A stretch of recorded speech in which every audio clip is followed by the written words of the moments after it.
Hi and welcome. I'm Dr. Alena Prihitka and I'm an associate professor in counselor education at Florida International University. I'm also a licensed clinician and I work with emotion regulation and trauma. So today I want to talk to you about something that we all struggle with from time to time: forgiveness. Not that kind of greeting card version of forgiveness where you just decide to let it go and move on, and it doesn't work really. So, I mean, the real and often messy psychological process of getting from being deeply hurt by someone to actually feeling free of that hurt. I want to walk you through this process step by step, the way I do with my clients in my practice and also with my students in our counseling program. We're going to start with something that usually gets in the way of forgiveness, and that is resentment.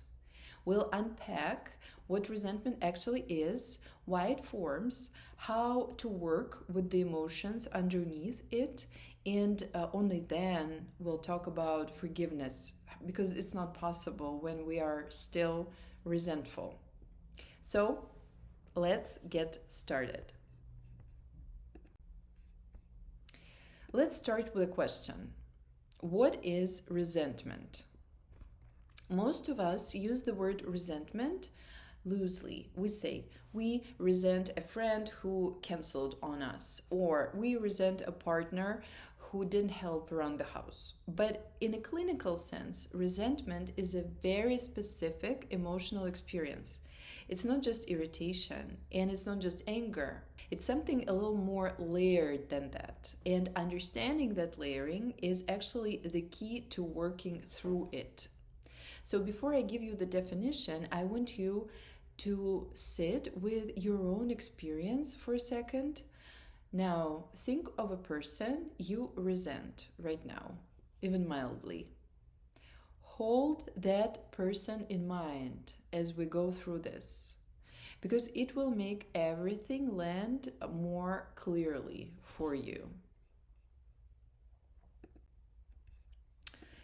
Here's the way I define resentment clinically.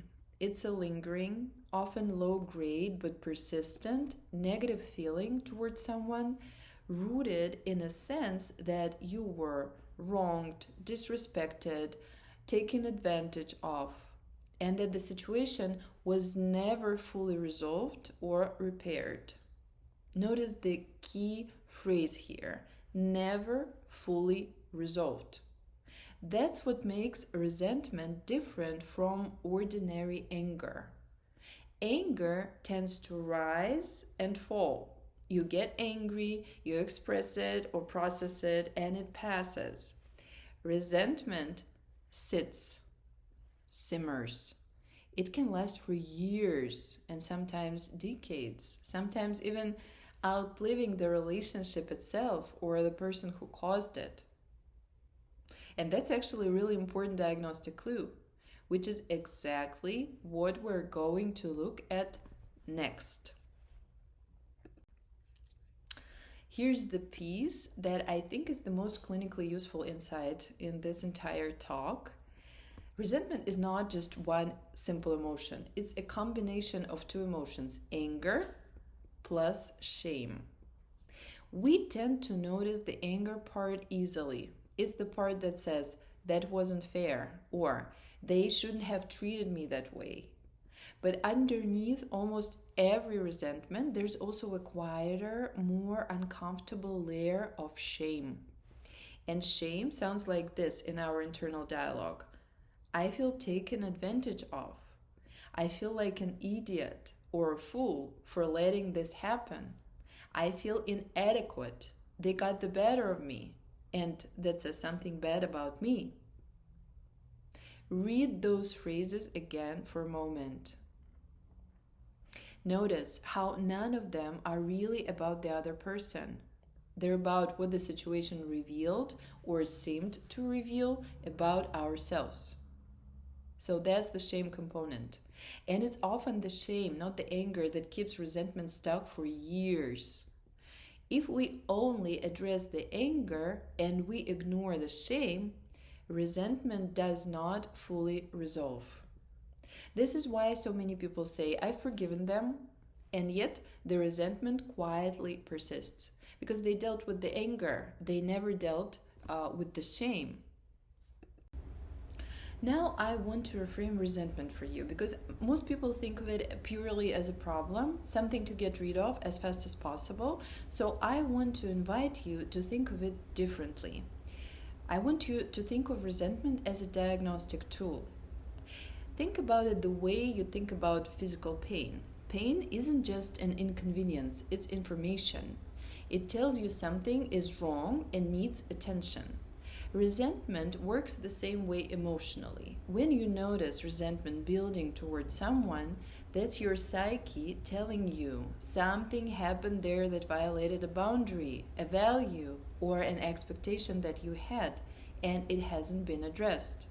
So instead of asking, how do I make this resentment go away? A more useful first question is, what is this resentment trying to tell me?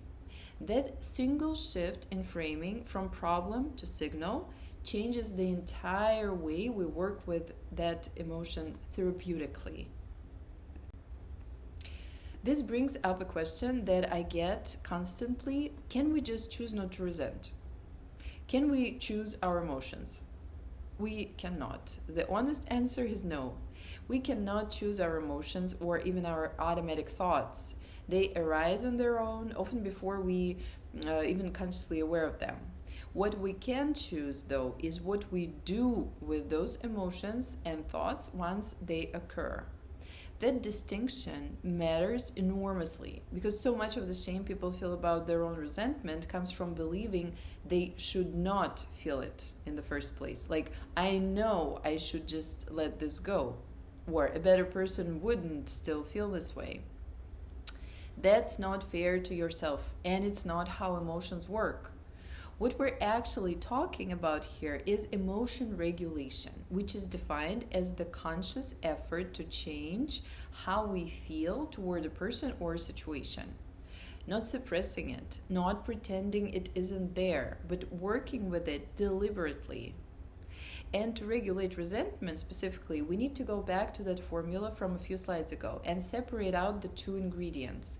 We need to understand the anger part and we need to understand the shame part individually.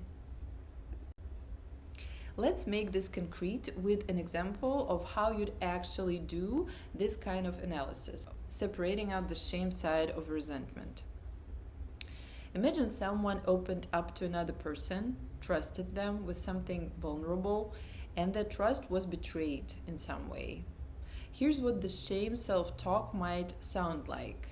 I am ashamed that I trusted this person and opened up showing my vulnerability.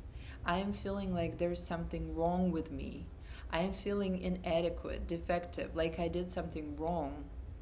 Notice what's happening in these statements. The shame has quietly turned the story around. It started as something that was done to this person, and it's ended up as an indictment of the person themselves for having trusted, for having been being vulnerable, for having believed someone. That reversal is incredibly common, and it's also incredibly unfair to the person carrying it. Recognizing that reversal, seeing it clearly on a page the way we're doing right now, is often the first real turning point in this work with resentment.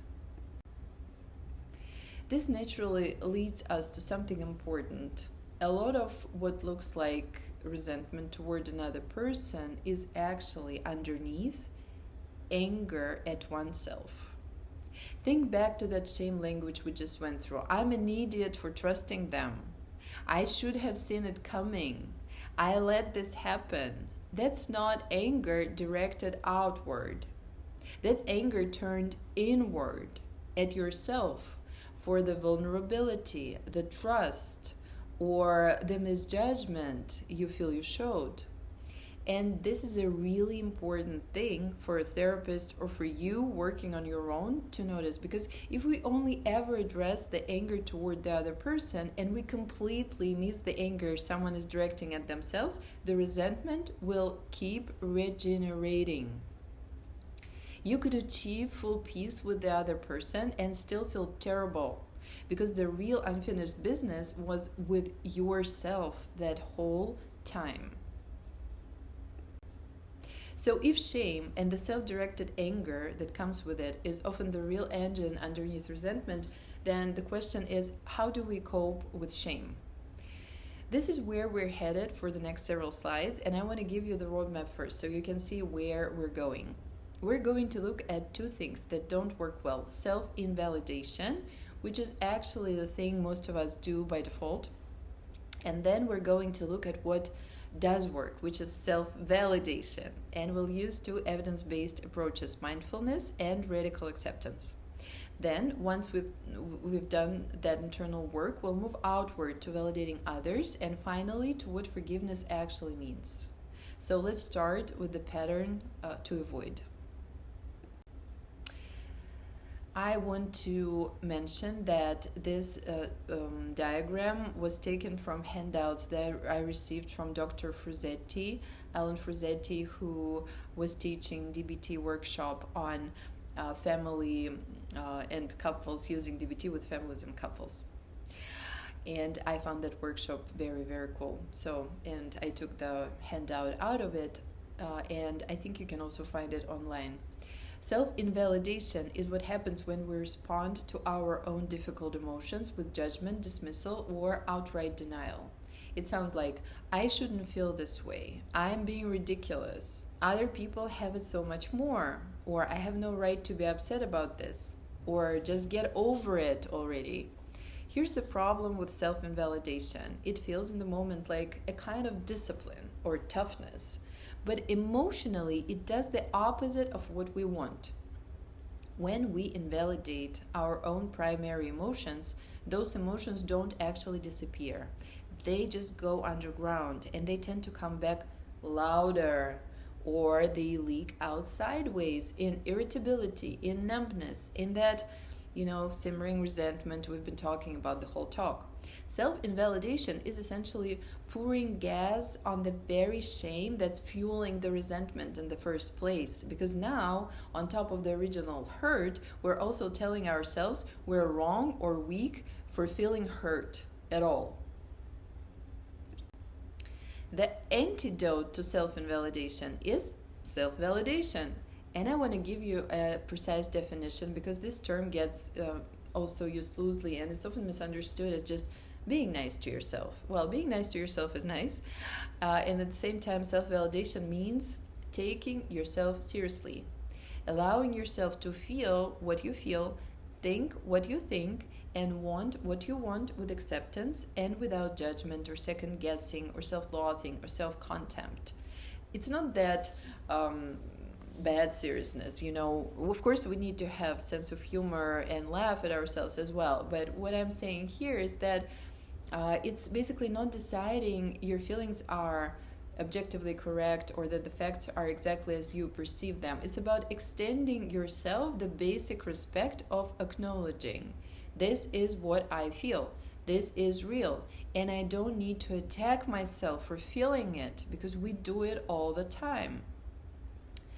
That's a subtle but very deep shift, and it's the foundation everything else in this process is built on. Because without self-validation, we can't fully process the shame, and without processing the shame, resentment has literally nowhere to go. So how do we actually practice self-validation? One of the most effective tools is mindfulness, and I want to break it down into concrete steps you can actually use, not just the abstract idea of being present here and now. Step 1, be mindful of your thoughts and feelings, which means observe them, describe them, participate in noticing them non-judgmentally. Simply notice what is. Step 2, notice your judgments as they arise, but do not attach to them. Let them float by rather than grabbing onto them and building a story out of them. Step 3, notice your thinking and observe it as thinking without participating in it and without automatically treating every thought as objectively true just because your mind produced it. Step 4, accurately identify your feelings, focusing especially on your primary emotions. It's the first most immediate emotional reaction before the secondary layers of shame or anger pile on top. Step 5, allow yourself to actually feel those primary emotions. Don't escape from them through judgment or out of control action. And don't numb out from them either. Instead, allow them and manage them. Take your own experience seriously. And step 6, respect your own values. Your values are part of what makes your reaction make sense. I know that's a lot of steps, and you don't need to master all 6 right now, today. Even practicing the first 1 or 2, just noticing and describing what you feel without immediately judging it, starts to shift the relationship you have with your own emotional experience. The second major tool for self-validation is radical acceptance.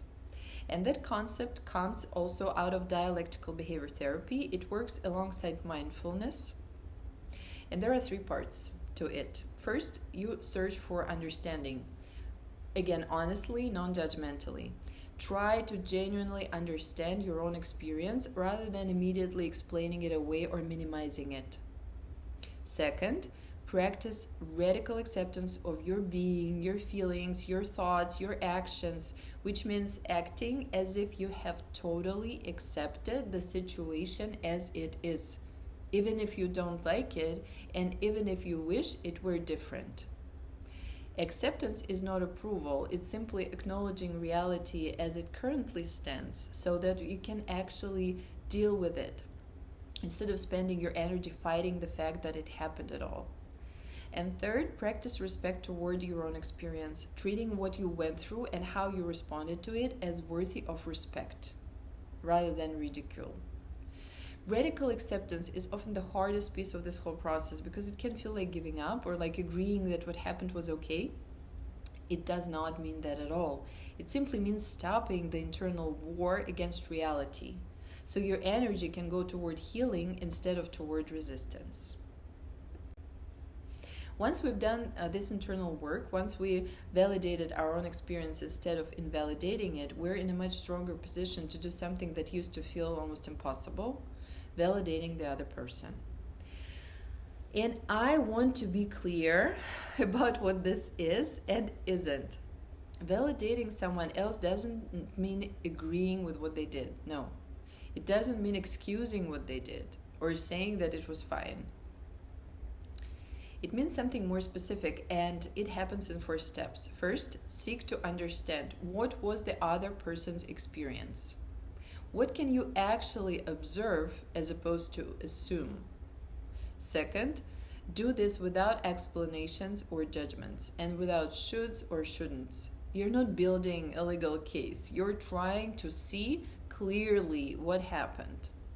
Third, communicate what you understand.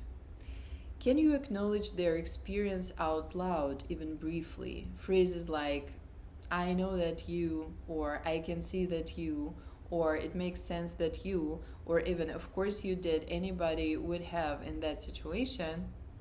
Such phrases will help you to acknowledge their experience. And then ask questions to understand further, if that's possible and appropriate. And here's something worth remembering as you do this. The other person very likely didn't harm you on purpose. And they had a reason for doing what they did. It not necessarily a good reason, not necessarily a reason you'll agree with, but a reason still. Understanding that reason isn't the same as accepting that reason. It's simply part of seeing the full picture. This brings us to a question almost everyone asks at some point in this process. Does forgiving someone mean agreeing with what they did? And I want to be very direct with you here. No, it does not. Forgiveness does not mean reconciliation, and it does not mean approval. Here's what forgiveness actually is: finding peace within yourself and letting go of the hurt that you experience from your communication or interaction with another person. When you forgive, you're letting go of hard feelings primarily to feel better yourself. First and foremost for you, not necessarily for them. I want you to really sit with that distinction for a second, because I think it's the single most liberating idea in this entire talk. Forgiveness is not something you're doing for the person who hurt you. It's not a gift to them, and it's certainly not a verdict that what they did was acceptable. It's something you're doing for your own nervous system, your own peace of mind, your own capacity to move forward. And that reframe alone makes forgiveness accessible in situations where reconciliation is not possible, or is not safe, or isn't even desired. If you do want to continue your relationship with the person after working through resentment and moving toward forgiveness, that relationship usually needs to be redefined. Because, going back exactly to how things were before rarely works, and it's not actually the goal. So there are 3 parts to redefining a relationship. First, acknowledge each other's perspectives. Recognize that both of you carry your own truths about what happened, and those truths can coexist even when they don't fully agree with each other. Second, agree on a style of communication going forward. How will you talk about hard things if they come up again? What will you do differently this time? And third, define the future of the relationship explicitly, so both people are genuinely on the same page rather than each silently assuming that things will just go back to normal. Skipping this step is one of the most common reasons relationships that seem forgiven quietly break down again later, because nothing about the underlying pattern was actually renegotiated. I want to spend a moment on something that often sits right alongside resentment, that pull toward revenge. And I want to give you 3 ideas to hold on to here. First, remember that a life well lived is your best revenge. Pouring your energy into getting back at someone almost always costs you more than it costs them, and it keeps your attention locked on the past. Second, forgiveness is about personal power. And this might sound strange because revenge feels powerful in the moment, but real power is choosing your own emotional state rather than letting someone else's actions continue to dictate your emotional state indefinitely. When you forgive, you take your power back. And third, those you love the most might hurt you the most. And that's not a flaw in your relationships, it's almost a structural fact of intimacy. The people closest to us have the most access to hurt us, precisely because we've let them in. And understanding that can help take some of the sting of betrayal out of the equation, because it reframes deep hurt as, in part, a consequence of having loved deeply, not necessarily as evidence that you choose badly or that something is wrong with you. It's an evidence of you being able to have strong, deep feelings of love and attachment. So let's bring this all together. We started with resentment, and we saw that it's really anger plus shame, and that the shame part is often what keeps us stuck for years. We looked at resentment as a diagnostic tool rather than just a problem, and we are seeing it as a signal telling us something needs our attention.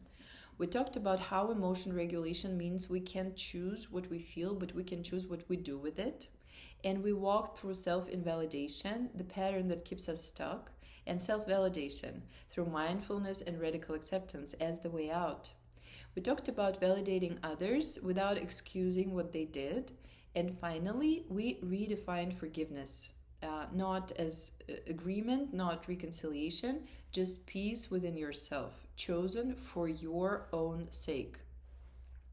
If any part of this resonated with you, if you recognized yourself maybe in the same self-talk or in the self-invalidation patterns, I genuinely love to hear about it.